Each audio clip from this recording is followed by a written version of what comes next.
नमस्कार दोस्तों, news click के पड़ताल दुनिया भर की में आपका स्वागत है। आज हम चर्चा करेंगे आपके साथ कि किस तरह से अमेरिका के राष्ट्रपति जो 20 तारीख को बैठ रहे हैं गद्दी पर, उनके इस गद्दी पर बैठने से उनकी पॉलिटिक्स और विश्व कूटनीति पर क्या असर पड़ेगा। बहुत ही अहम तथ्य हैं, बहुत ही अहम सवाल उठ रहे हैं। जिस तरह से डोनाल्ड ट्रंप ने आने से पहले ही घोषणा की है कि वह बड़ा परिवर्तन करने जा रहे हैं। उनके निशाने पर ग्रीनलैंड है, उनके निशाने पर गल्फ ऑफ मैक्सिको है और उनके निशाने पर पनामा टनल है। यह सब सवाल किस तरह से देखें, इस पर हम चर्चा करेंगे प्रबीर पुरकायत से।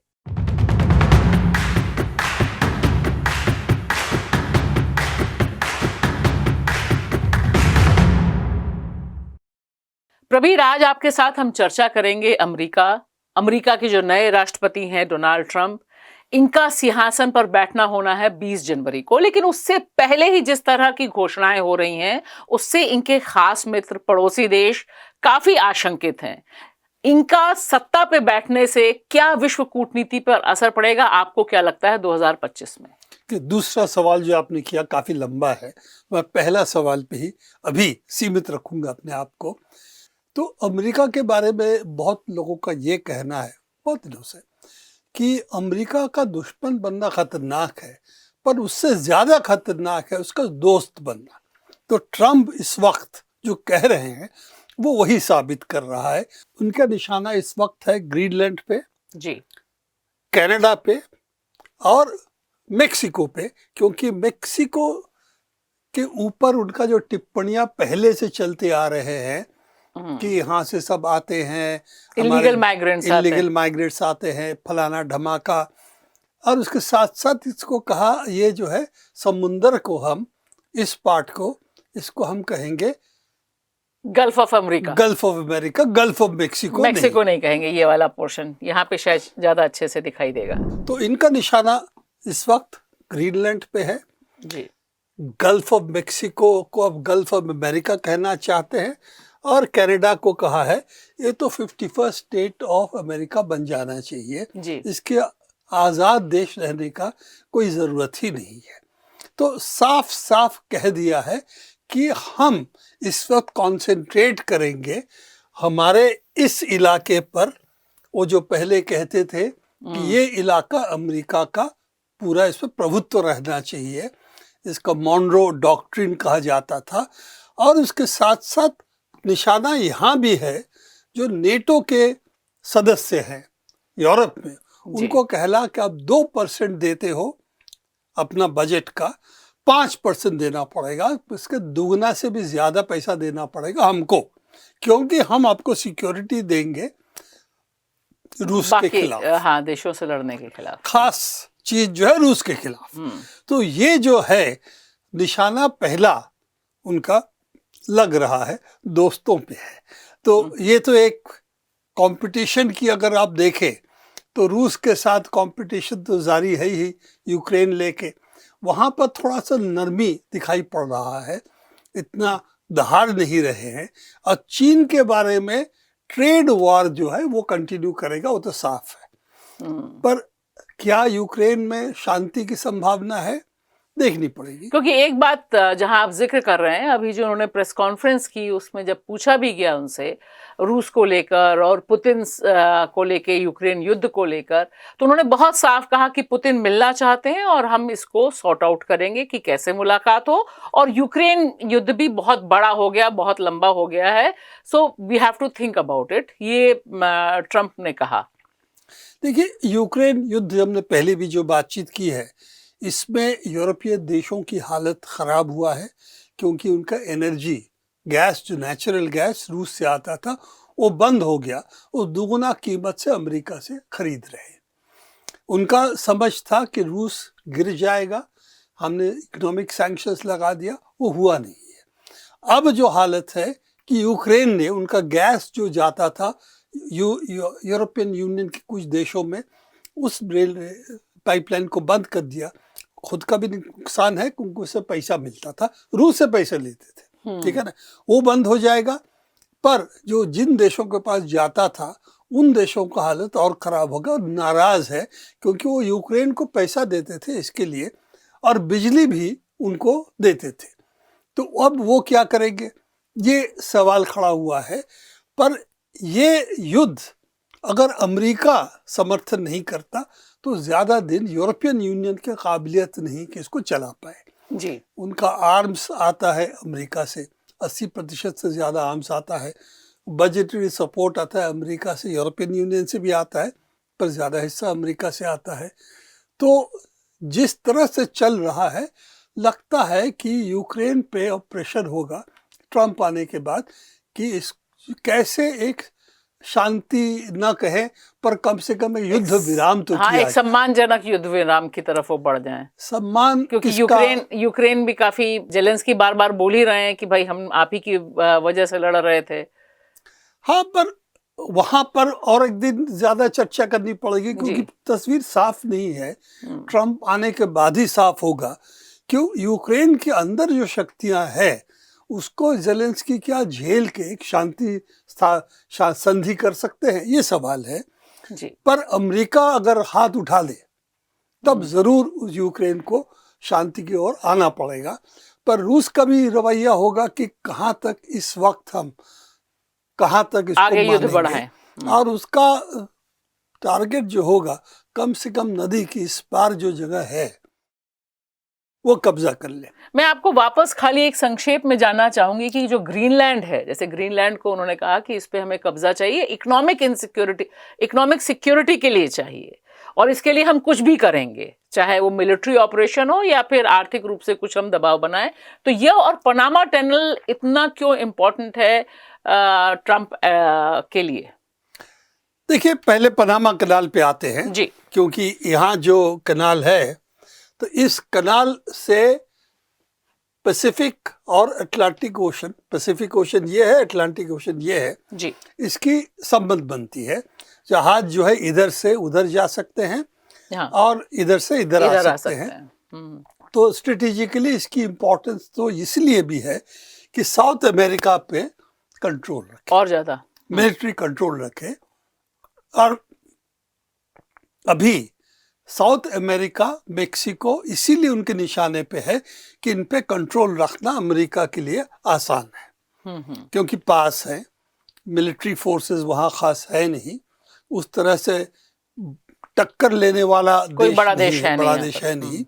तो इसीलिए उनको इकोनॉमिकली अगर कंट्रोल करना चाहे, मिलिट्री दबाव उसके ऊपर डाल सके, तो इसीलिए वो सोचते हैं कि पनामा कनाल हमारी होनी चाहिए, क्योंकि हमारा स्ट्रेटेजिक इम्पोर्टेंस इसकी है। ग्रीनलैंड एक अजीब व गरीब सवाल ट्रंप ने पैदा किया था, किसी ने सोचा नहीं था। ये डेनमार्क का हिस्सा है जी, ठीक है, दो ऑटोनमस है पर है तो डेनमार्क की टेरिटरी मानी जाती है। तो वहाँ डेनमार्क के साथ तो कोई दुश्मनी थी नहीं अब तक, तो क्यों उसके एक हिस्सा लेना चाहता है, उसे क्या मिलेगा ये समझ में नहीं आता है।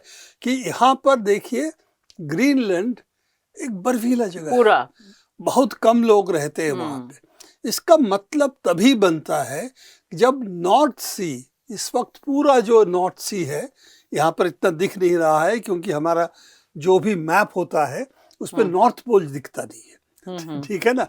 ये देखिए, ये है ग्रीनलैंड, पर यहाँ पे अहमियत जो है ये नॉर्थ सी का है। नॉर्थ सी आपको रूस से लेकर चीन तक, यहाँ रूस यहाँ पर है, रूस यहाँ से एकदम यहाँ से यहाँ तक है, ठीक है ना। तो ये जो है कनेक्ट करता है अटलांटिक और इधर का जो पैसिफिक पार्ट है, पैसिफिक ओशन है, इधर से इधर आता है। तो पैसिफिक ओशन पे कंट्रोल अगर करना चाहे, नॉर्थ सी की अहमियत है। और इस पर इस वक्त क्योंकि ग्लोबल वार्मिंग हो रहा है, बर्फ वहाँ कम हो रहे हैं, चीन और रशिया इनकी संबंध, खास तौर से तेल के संबंध इस नॉर्थ सी के जरिए भी हो सकता है, पाइपलाइन से हो सकता है, नॉर्थ सी के जरिए भी हो सकता है। तो इसीलिए क्या ग्रीनलैंड की मिलिट्री स्ट्रेटेजिक इम्पोर्टेंस हो, इसीलिए ट्रम्प कह रहे हैं नहीं, ये समझ में नहीं आ ये रहा है। ट्रम्प को ज्यादा पता होगा, लेकिन हाँ। अभी तो उनके निशाने पे जितनी चीजें हैं वो समुद्र के रास्ते को टारगेट करते हुए दिखाई दे रही हैं, चाहे वो गल्फ ऑफ मैक्सिको को गल्फ ऑफ अमेरिका कहना या फिर पनामा टनल को कंट्रोल करना, तो यहाँ पर भी पनामा व्यापार कनाल को जो कंट्रोल हाँ, करने की जो जी। बात अब कह रही है, पर अगर आप समुंदर कहेंगे तो देन इसका ग्रीनलैंड भी उसमें आता है, जी। समुंदर, क्योंकि नॉर्थ सी है इसमें। नॉर्थ सी है। पर ये जो आपकी गल्फ ऑफ मैक्सिको को गल्फ ऑफ अमेरिका कहना, इसमें वहाँ तेल की भी टारगेट है, क्योंकि वहाँ गल्फ ऑफ मैक्सिको में तेल काफ़ी है और ट्रम्प का ये है कि तेल हम और ज़्यादा इस्तेमाल करेंगे, तेल हम ज़्यादा बेचेंगे, उससे हम मुनाफा कमाएंगे। तो ये जो एक तस्वीर है उनकी इकोनॉमी पे कि चीन के साथ इकोनॉमिक कंपटीशन मैन्युफैक्चरिंग में नहीं कर सकते, पर इस वक्त सबसे बड़ा ऑयल प्रोड्यूसर दुनिया में पैसे के हिसाब से अमेरिका है। तो ये जो हो रहा है, एलएनजी सबसे बड़ा एलएनजी का प्रोड्यूसर अमेरिका है, तो वो वहाँ पर अमेरिका का लगता है कि सिर्फ स्ट्रेटेजिक नहीं, इस पे इकोनॉमिक इंटरेस्ट भी है, लगता है जी। और देखिए ट्रम्प और ट्रम्प के साथ एलन मस्क, ट्रम्प को राष्ट्रपति बनाने के पीछे जिस तरह से खजाना खोला दुनिया के सबसे अमीर व्यक्ति एलन मस्क ने, उन्हें लेकर भी यूरोप में बड़ी खलबली है कि वो चुनाव में बड़ा हस्तक्षेप कर रहे हैं। जर्मनी में अभी 3-4 हफ्तों में चुनाव होने, 24 फरवरी को इलेक्शंस हैं और वहाँ पर राइट विंगर को सपोर्ट कर रहे हैं। यूरोपियन यूनियन भी बड़ा हंगामा कर रहा है। तो एलन मस्क क्या भूमिका अदा कर रहे हैं? देखिए, एलन मस्क क्या भूमिका अदा करेंगे, क्या अदा कर रहे हैं, ये तो बोलना मुश्किल है इस वक्त, क्योंकि वो तो लगता है कि वाइस प्रेसिडेंट बन गए हैं। जिस तरह से वो बातचीत कर रहे हैं, रामास्वामी और ये दोनों जी एडवाइजर बन के आए थे, वो कुछ एक डिपार्टमेंट का नया डिपार्टमेंट ऑफ एफिशिएंसी इन्होंने क्रिएट किया, गवर्नमेंट एफिशिएंसी, तो जिनका मकसद होगा गवर्नमेंट को कम किया जाए, वो एलन मस्क तो ही कहता है। तो एलन मस्क एक हिसाब से जिस तरह से उभर रहे हैं, लगता है ट्रम्प के बाद इन्हीं का सबसे ज़्यादा चर्चा हो रहा है और सबसे ज़्यादा बयान भी यही दे रहे हैं। तो इन्होंने राइट विंग AFD जो पार्टी है, राइट विंग पार्टी है, सही बात है, इसमें कोई दो राय नहीं है। पर देखिए, यूरोप में एक चीज़ हो रहा है कि अमेरिका जिस तरह से दबाव डाला है रूस के खिलाफ लड़ने के लिए, चीन के खिलाफ टैक्स लगाना उनकी इंपोर्ट्स पे, तो ये जो एक तस्वीर थी कि सब हमारे हिसाब से चलेगा, एलन मस्क उसमें और एक कदम आगे चल के बोल रहे हैं कौन यहाँ प्रेसिडेंट भी बनेगा, हम ही डिसाइड कर रहे हैं, हम ही डिसाइड कर रहे हैं। और AFD वगैरह जैसे पार्टियां हैं, ये एक तरफ से राइट विंग है, कोई दो राय नहीं है। अभी भी नाज़ी जर्मनी के प्रति इनकी अभी भी एक जो दृष्टिकोण है तो साफ है कि उसकी नरमी नहीं कहेंगे, उसका एक लगाव है। तो एक तो इनकी है ही, इटली में मेलोनी है, उनका भी फैशिस्ट फोर्सेस मुसोलिनी के साथ उनकी भी हमदर्दी है। तो ये सब देख के जो राइट विंग जो वहाँ निकला है, फ्रांस में हमने देखा ही, फ्रांस में एलन मस्क का लगता है उनसे लगाव दूसरी चीज़ों पे है। ये जो एक कहते हैं ना आजकल कि बहुत सारे ऐसी चीज़ें हो रहा है, गे राइट्स लेके, फलाना लेके, आइडेंटिटी लेके, इस आइडेंटिटी पॉलिटिक्स के खिलाफ, एक वोक के खिलाफ जो बातचीत हो रही है, तो ये इसकी उनका लगता है कॉमन पॉइंट बनता है। और क्यों अमेरिका के साथ इन फोर्सेस की क्या संबंध हो सकते हैं, खास समझ में नहीं आ रहा है, क्योंकि अगर इकोनॉमिक दृष्टिकोण देखें तो टकराव इस वक्त और साफ है। और अमेरिकन नेशनलिज्म और इनकी नेशनलिज्म को देखें तो उस पर भी फर्क आनी चाहिए, क्योंकि इनके इंटरेस्ट कॉमन नहीं है। पर लग रहा है कि एलन मस्क एक्चुअली अपने आप को जिस तरह से देखते हैं, तो सामाजिक रूप से सोशल व्यूज जो है उनका इन राइट विंग पार्टियों के साथ मिलता है। तो लगता है इसी वजह से इन्होंने AFD से ज़्यादा संबंध बनाते हैं, अब जहाँ पर जो कंजर्वेटिव्स हैं उनके साथ नहीं। तो यूरोप का क्या भविष्य होगा, वेस्टर्न यूरोप, नेटो को क्या भविष्य होगा ट्रम्प के नीचे, ट्रम्प के प्रेसिडेंटशिप में, वो देखने की बात है। पर एलन मस्क को बहुत ज़्यादा कितना सीरियसली लेंगे उनकी फ्यूचर क्या कहेंगे कूटनीति में अमेरिका का, वो देखना पड़ेगा। मुझे नहीं लगता कि इतना रोल ट्रम्प का होगा कूटनीति में, मस्क का होगा कूटनीति में। मुझे लगता है मैवरिक जिसे कहते हैं, कहीं इधर कभी उधर चल जाते हैं, ऐसे या हो सकता है टेस्टिंग द वाटर भी कर रहे हो कि कितना रिएक्शन होता है। बट एएफडी के साथ क्या लॉन्ग टर्म इनका इंटरेस्ट होगा, क्योंकि वो तो इसके खिलाफ भी है। यूक्रेन युद्ध में इतना पैसा हमारा क्यों जा रहा है, ये सब सवाल उठा रहा है। तो एक आइसोलेशनिस्ट ट्रेंड भी है, तो आइसोलेशनिस्ट ट्रेंड ट्रम्प की भी है, तो क्या इसके लिए है, तो देखना पड़ेगा। क्योंकि मुझे बहुत commonality of interest between European right जिसको कहेंगे और अमेरिकन राइट में नहीं दिखता। दोनों राइट का नेशनलिस्ट अल्ट्रा नेशनलिज्म है, तो वो तो टकराव भी पैदा कर सकती है।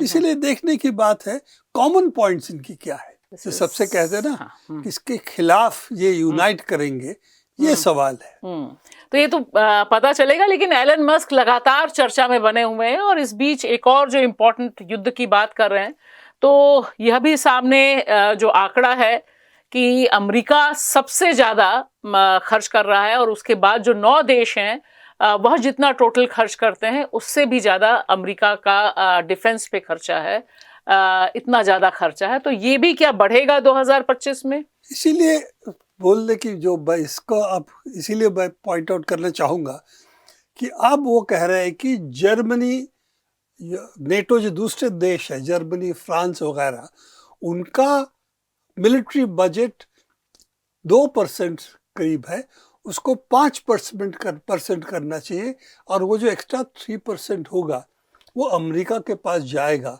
क्योंकि हथियार वही बनाता है।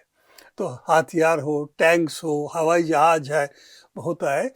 और अमेरिका का ये खर्चा इस वक्त इतना ज़्यादा है कि ये उसी दाम से अगर दूसरे लोग बनाना खरीदना चाहे तो उनकी इकोनॉमी बैठ जाएगी। तो अमेरिका यही अब कह रहा है कि हम आपको हथियार देंगे, आपका बजट का 5% हमें दो। तो ये जो $916 बिलियन अमेरिका खर्च करता है, जो ग्राफ में भी हम देख रहे हैं, तो वो अमेरिका कम करेगा या वो उतना ही रखेगा और बाकी देशों का कंट्रीब्यूशन इसमें लेगा? अमेरिका का अपना इकोनॉमिक क्राइसिस से अगर उतरना है, उसको पैसे चाहिए दूसरों से, तो सबसे लेगा। शुरुआत है इससे, ठीक है। अब वो कह रहे हैं कि तेल हम मेक्सिकन गल्फ ऑफ मेक्सिको का तेल भी हम लेंगे, हम तेल और भी ज़्यादा पैदा करेंगे, दूसरों को बेचेंगे, उससे पैसा लेंगे। हम टैक्स लगाएंगे, जो बाहर से गुड्स आएगी हमारे ऊपर, उससे भी पैसा होगा हमारा। तो ये जिस तरह से चल रहा है, अमेरिका पूरा दुनिया का लगता है ओपनली दबा के चलाना चाहता है, और इस वक्त रुकावट उसके लिए चीन है और कुछ हद तक रूस है, क्योंकि रूस के पास भी आणविक न्यूक्लियर वेपन्स हैं, तो इसीलिए उसको मिलिट्रीली दबा नहीं सकते। तो मिलिट्रीली क्योंकि दबा नहीं सकते, इकोनॉमिकली चीन को नहीं दबा सकते, तो उनके लिए दोनों जो है कंपटीशन एक हिसाब से है। दूसरे मुल्क क्या करेंगे, हमने देख लिया है कि हिंदुस्तान जैसे अमेरिका के पास जाके हमें कोई खास फायदा तो हुआ नहीं है। तो ये तो खुद के देश डेवलप करे और सबके साथ संबंध रखे, जो अभी हमारा सरकार अभी करने की कोशिश कर रहा है। पर यह साफ है कि अमेरिका एक ही चीज में सबसे आगे है इस वक्त, मिलिट्री बजट, वेपन्स, और सिर्फ उसी को यूज करके दुनिया पे कैसे कंट्रोल कर सकते, उसकी कोशिश वही है। पर निशाना इस वक्त आपने जो कहा, दोस्त पहले और पड़ोसी बाद में दूसरे मुल्क आएंगे, पर आएंगे जरूर, इसमें कोई दो राय नहीं है। बहुत बहुत शुक्रिया प्रवीर। तो एक बात बिल्कुल साफ है कि अमेरिका का दोस्त होना ज्यादा बुरा है दुश्मन होने से। कम डोनाल्ड ट्रंप ने इस बात को साबित कर दिया है, जिस तरह से उन्होंने ओपनली डिक्लेयर किया कि वह पुतिन के साथ बात कर सकते हैं, वे शी जिनपिंग को बुला सकते हैं अपने शपथ ग्रहण में। लेकिन इस समय कनाडा से लेकर ग्रीनलैंड से लेकर तमाम दोस्त देशों पर, जिसमें भारत भी शामिल है, उसके लिए मुश्किलें पैदा कर सकते हैं। यानी 2025 अलग ढंग की विश्व कूटनीति का नजारा हम सबको दिखाएगा। शुक्रिया।